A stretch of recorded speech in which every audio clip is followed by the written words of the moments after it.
بسم اللہ الرحمن الرحیم۔ السلام علیکم۔ پروگرام الکلام کے ساتھ آپ کا میزبان محمد شعیب رضا حاضر خدمت ہے۔ ناظرین کرام، یہ پروگرام جو سٹی نیوز نیٹ ورک اور ادارہ فکر جدید کے اشتراک سے شروع کیا گیا ہے، اس کے پہلے حصہ میں ہم قرآن کریم کی کچھ آیات کو سمجھنے کی کوشش کرتے ہیں اور دوسرے حصہ میں اپنے عہد کے نمائندہ سیاسی، سماجی، مذہبی موضوعات پہ پیدا ہونے والے سوالات کے جوابات ایک نئے نقطہ نظر سے جاننے کی کوشش کرتے ہیں۔ حسب سابق ہمارے ساتھ شریک گفتگو ہیں جناب امانت رسول صاحب۔ امانت صاحب، بہت شکریہ آپ کے وقت کا۔ میری معاونت کے لیے موجود ہے جناب شارق رسول۔ شارق، بہت شکریہ آپ کا۔ ناظرین کرام، آپ کی سکرین پہ ہمارا واٹس ایپ نمبر آ رہا ہوگا، آپ اپنے سوالات اس واٹس ایپ نمبر پر بھیج سکتے ہیں، ہم آپ کے سوالات کو ضرور ایڈریس کریں گے۔ گزشتہ پروگرام میں ہم نے گفتگو کی تھی حضرت عیسیٰ علیہ السلام کی پیدائش اور حضرت مریم کا اپنی قوم سے، اپنے لوگوں سے مخاطب ہونا، اور پھر حضرت عیسیٰ علیہ السلام کی جو گفتگو تھی اس پہ۔ آج ہم سورہ مریم کی آیت نمبر 38 سے شروع کرنا ہے۔ میں جناب امانت رسول صاحب سے گزارش کروں گا اپنی گفتگو کا آغاز کیجیے گا۔ بسم اللہ الرحمن الرحیم۔ ناظرین کرام، حضرت مسیح علیہ السلام کی معجزانہ پیدائش، اس وجہ سے یہ ایک عقیدہ مسیحیت میں عام ہوا کہ آپ اللہ کے بیٹے ہیں۔ قرآن مجید نے اسی مقام پر ہی اس بات کو اور اس عقیدے کو رد کیا ہے کہ حضرت مسیح علیہ السلام اللہ کے بیٹے نہیں، اللہ کے بندے ہیں، اور اللہ سبحانہ و تعالیٰ کی ذات اس سے پاک ہے کہ وہ کسی کو اپنا بیٹا بنائے، یعنی اس کا کوئی بیٹا ہو یا وہ کسی کا بیٹا ہو۔ تو قرآن مجید نے اس عقیدہ توحید کو بڑی تفصیل کے ساتھ بیان کیا ہے، اور اگر آپ پڑھنا چاہیں اور سمجھنا چاہیں تو اس کو اللہ سبحانہ و تعالیٰ نے سورۃ الاخلاص میں بیان کر دیا ہے۔ اب اس سے آگے اللہ سبحانہ و تعالیٰ دنیا میں ان کی جو ہٹ درمی ہے کہ وہ اپنے اس عقیدے کو نہیں چھوڑتے اور کفر پر مبنی اور شرک پر مبنی اس اپنے تصور کو ترک کرنے کے لیے تیار نہیں ہیں، تو اللہ سبحانہ و تعالیٰ ان کے بارے میں یہ فرماتا ہے کہ کل قیامت کے دن ان کی جو سماعت ہے اور ان کا جو دیکھنا ہے یہ زیادہ تیز ہو جائے گا۔ یعنی دنیا میں تو یہ اپنی سماعت اور اپنی بصارت کو استعمال نہیں کر رہے، لیکن جب آخرت میں جائیں گے تو وہاں پر ان کی سماعت اور ان کی بصارت زیادہ ہو جائے گی، یعنی یہ پچھتائیں گے، ان کو پھر وہاں پر سمجھ آئے گی۔ اب اس بات کو قرآن پاک نے اس طرح بیان فرمایا کہ اسمع بہم و ابصر یوم یاتوننا لیکن الظالمون الیوم فی ضلال مبین۔ فرمایا کہ جس دن یہ لوگ ہمارے پاس آئیں گے وہ خوب سنتے اور خوب دیکھتے ہوں گے، مگر آج یہ ظالم کھلی ہوئی گمراہی میں ہیں۔ اس سے آگے فرمایا کہ وَأَنذِرْهُمْ يَوْمَ الْحَسْرَةِ إِذْ قُضِيَ الْأَمْرُ، اور ان کو ڈرا، کس چیز سے ڈرا؟ یوم الحسرہ، حسرت کے دن سے تو ان کو ڈرا، اذ قضی الامر، کہ جب معاملہ، جب فیصلہ کر دیا جائے گا۔ وہم فی غفلۃ وہم لا یؤمنون، یہ لوگ آج غفلت میں ہیں، یہ ایمان نہیں لا رہے۔ اس کے بعد فرمایا کہ انا نحن نارث الارض ومن علیہا والینا یرجعون، بے شک ہم ہی زمین اور زمین کے رہنے والوں کے وارث ہوں گے۔ یعنی اللہ سبحانہ و تعالیٰ وارث ہے۔ وارث وہی ہوتا ہے کہ جو ایک کے بعد، یعنی جو آنے والا ہوتا ہے وہی ہوتا ہے۔ یعنی اللہ سبحانہ و تعالیٰ باقی ہے، وہ قائم ہے، وہ دائم ہے، وہ حی ہے، وہ قیوم ہے، وہی وارث ہے۔ اس کے بعد یہ فرمایا اور لوگ ہماری ہی طرف لوٹائے جائیں گے۔ اللہ سبحانہ و تعالیٰ وارث ہے زمین کا، اور زمین پر جو کچھ ہے سب کا اللہ وارث ہے، اور سب اسی کی طرف لوٹائے جائیں گے۔ ناظرین کرام، یہاں اللہ سبحانہ و تعالیٰ نے آیت نمبر 38 میں اور 39 میں خاص طور پر جو یہ فرمایا یوم الحسرہ، حسرت کا دن یعنی پچھتاوے کا دن۔ اب وہ دن کیا ہوگا؟ آئیے ایک اور مقام ہے، میں چاہتا ہوں کہ اس مقام سے ہم پڑھیں کہ حسرت کا دن کیا ہوگا۔ فرمایا کہ وَإِذْ قَالَ اللَّهُ يَا عِيسَى ابْنَ مَرْيَمَ، کہ جب اللہ سبحانہ و تعالیٰ عیسیٰ ابن مریم سے پوچھے گا، کیا پوچھے گا؟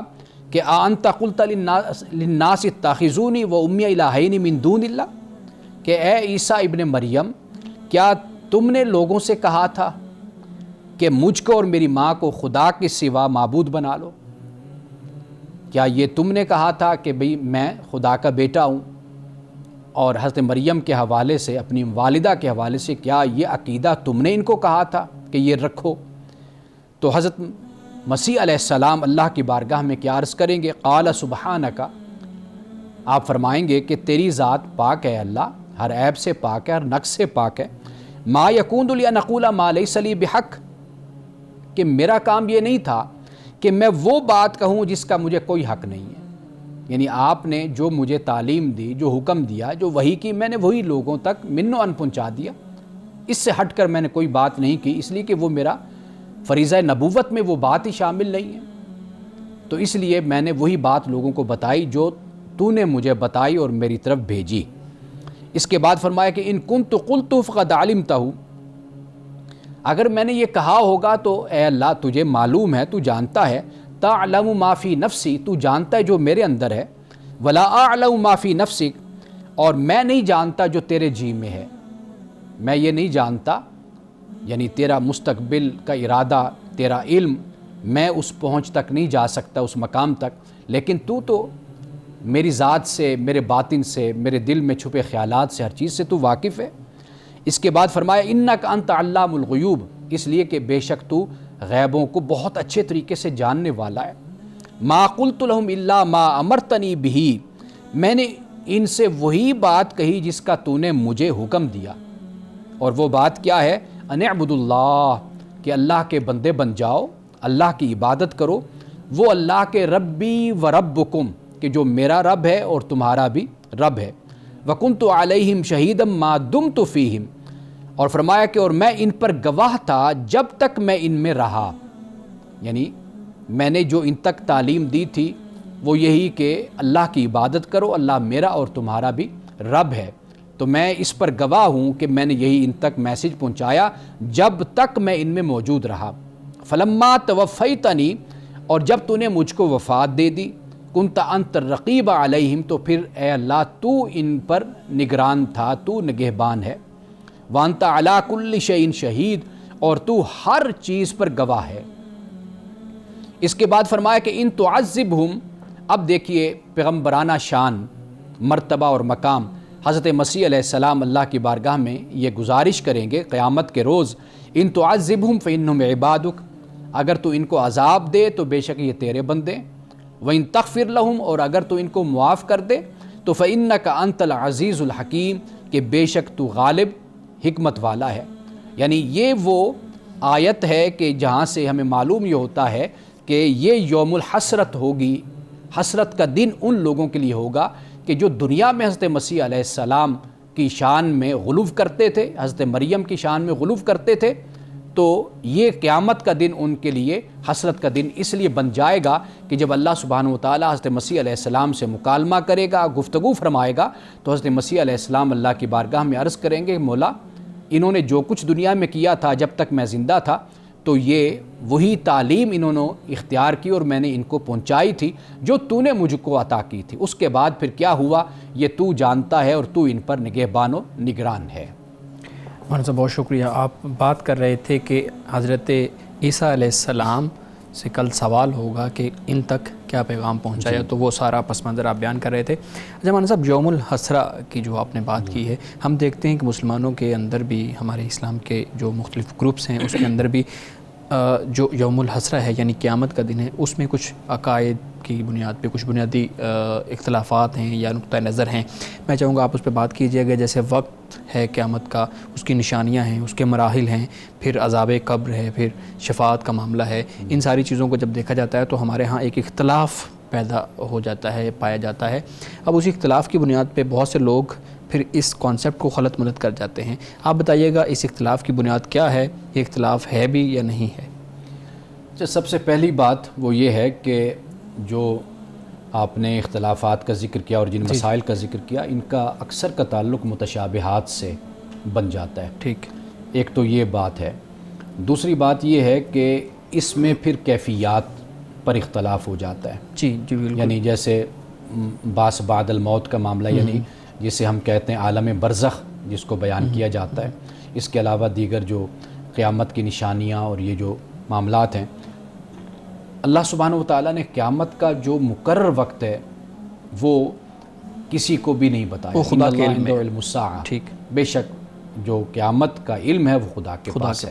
صحیح۔ باقی نشانیاں، علامات یہ انبیاء علیہ السلام نے بھی بیان کی، رسول اللہ صلی اللہ علیہ وسلم نے بھی اس کو بیان فرمایا۔ اب ان نشانیوں پر بھی اختلاف ہے، اس کی کیفیتوں پر بھی اختلاف ہے۔ یہ یعنی کہ مثال کے طور پر کوئی واقعہ آپ نے بیان کیا کہ آیا کہ وہ واقعہ قیامت کے قریب رونما ہونا، صحیح ہے، جو نشانیاں بیان کی جاتی ہیں، نشانیاں بیان کی، اس پر پھر علماء کا اختلاف ہو جاتا ہے۔ اور آخری بات میں اس حوالے سے یہ عرض کروں گا کہ ان پر اگر کوئی اختلاف بھی ہے تو وہ ایسا اختلاف نہیں ہے بنیادی نوعیت کا کہ جس کی بنیاد پر کسی کی تکفیر کی جائے یا کسی کی تدلیل کی جائے۔ ناظرین کرام، یہاں وقت ہوا چاہتا ہے ایک بریک کا، ہمارے ساتھ رہیے گا۔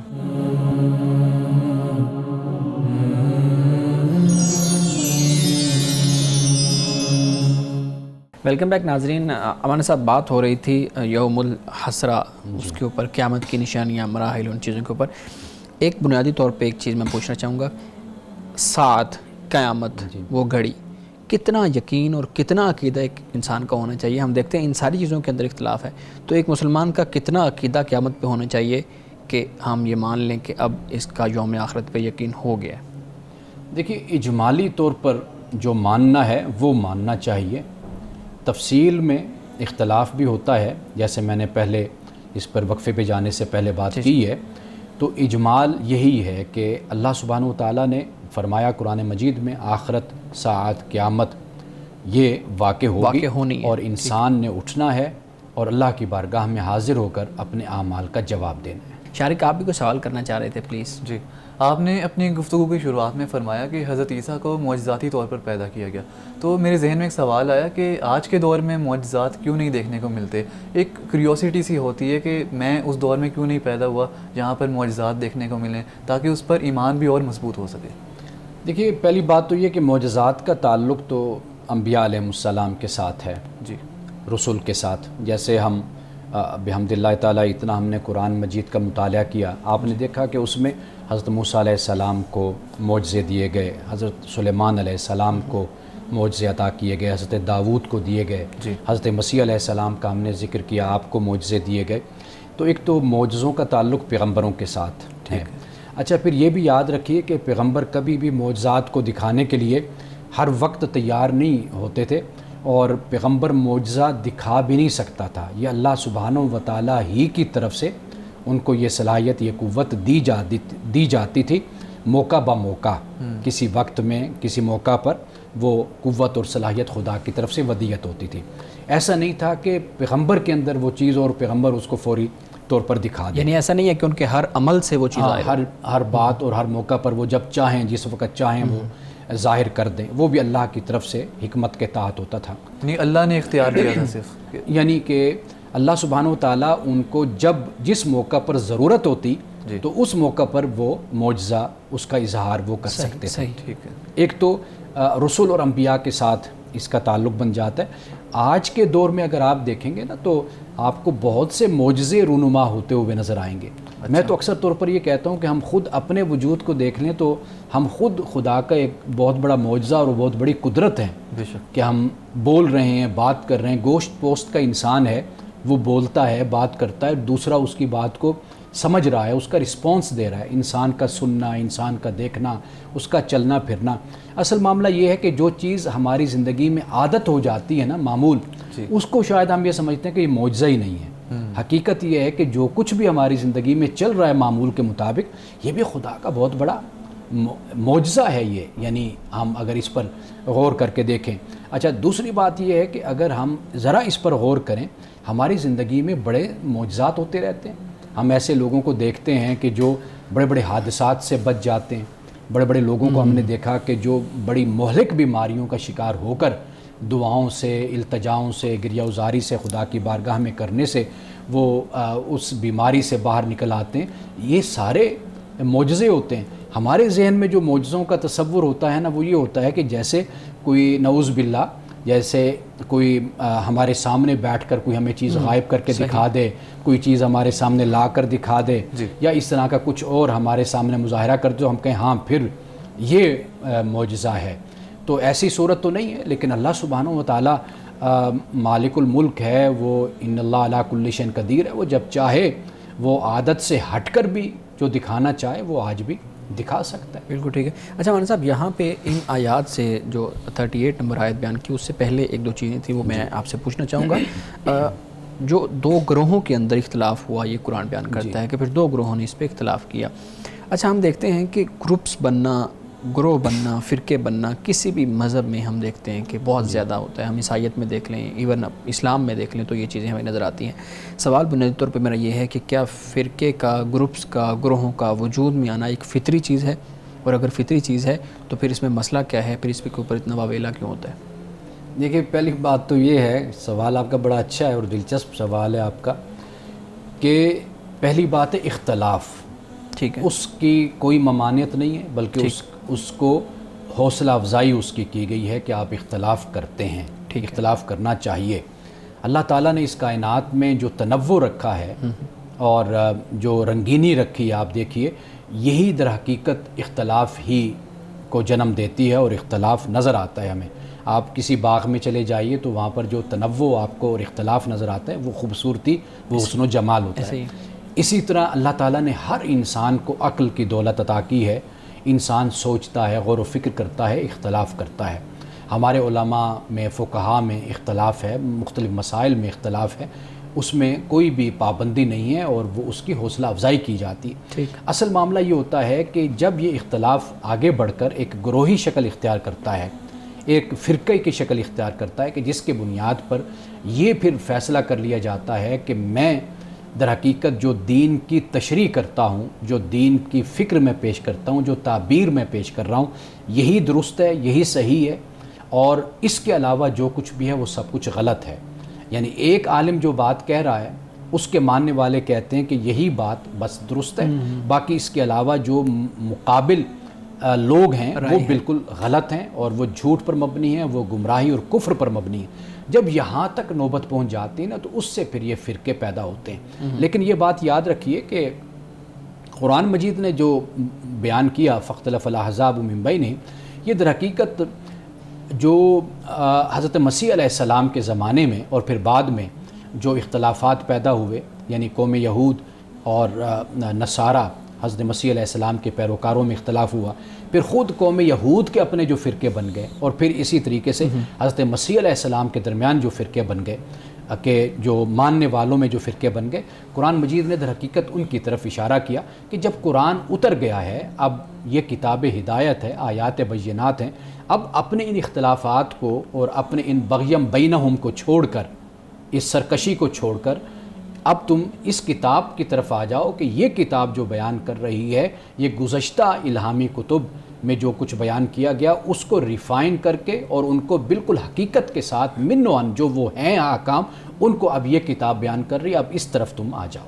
بالکل صحیح ہے. اچھا مولانا صاحب، یہاں پہ پھر ایک اور سوال بھی پیدا ہوتا ہے نا، کہ اللہ رب العزت نے تنوع رکھا ہے اور یہی خوبصورتی ہے، جیسے آپ نے بیان کیا، یہ خوبصورتی ہے، لیکن دوسری طرف اس تنوع کی بنیاد پہ، اس فکری آزادی کی بنیاد پہ جو گروپس بن جاتے ہیں، لوگوں کی رائے الگ ہو جاتی ہے، اس کی پھر مذمت کی جاتی ہے. ولا تفرقوا کا جو لفظ آتا ہے، اس کو ہمارے علماء اس چیز میں بیان کرتے ہیں. ایک طرف تنوع کی بات ہے، دوسری طرف فرقہ یا اختلاف نہ کرنے کی بات ہے. یہ جو دونوں باتیں تضاد نظر آتی ہیں. دیکھیے، آپ بنیادی بات بیچ میں سے نکالیں نا، وہ بنیادی بات یہ ہے کہ اختلاف فرقوں میں بھی ہوتا ہے.